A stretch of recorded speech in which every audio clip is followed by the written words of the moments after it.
Madwar 25,000 pensjonant u pensjonanta inkluż Romol gawdew minn żieda addizzjonali fil-pensjoni tagħhom dan permezz tal-miżura mħabbra fil-baġit għal din is-sena li se tara li tingħala d-diskrepanza fl-ogħla dħul pensjonabbli mingħajr il-ħtieġa ta' ħlasijiet addizzjonali f'kontribuzzjonijiet tas-Sigurtà Soċjali mingħand dawk li twildu qabel l-1962 u li huma diġà irtirati. Ħabbar dan il-Ministru għall-Politika Soċjali u d-Drittijiet tat-Tfal Michael Falzon fejn spjega kif dan il-Gvern daħħal żewġ miżuri. Importanti l-għonet biex inkomplu ntejbu l-kwalità tal-ħajja tal-pensjonanti tagħna kif diġà għamilna.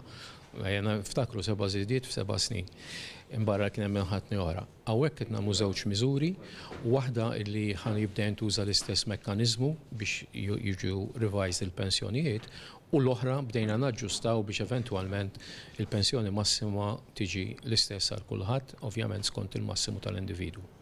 B'hekk dawk il-pensjonanti li twildu qabel l-1962 u l-salarju kurrenti tagħhom li kieku għadhom jaħdmu jaqbes idħul pensjonabbli massimu tagħhom qed jingħataw żieda addizzjonali fil-pensjoni li tlaħħaq massimu ta' 9 € fil-ġimgħa.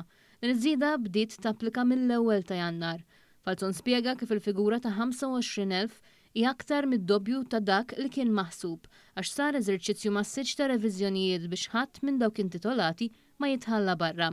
Spjega kif amministrazzjonijiet nazzjonalisti mhux bissaw il-ġemp lill pensjonanti iżda wkoll bażru u ħolqu anomaliji li l-istess Partit Nazzjonalista spiċċa jitkaża bihom. U minn fuq ippruvaw jitfgħu it-tort fuq il-Gvern u qalu li f'10 snin ma wettaq xejn.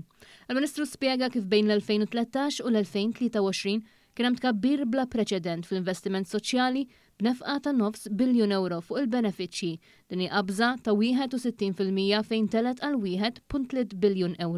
Dan it-tkabbir kompla fl-ewwel kwart tas-sena bżieda ta' €39 miljun oħra.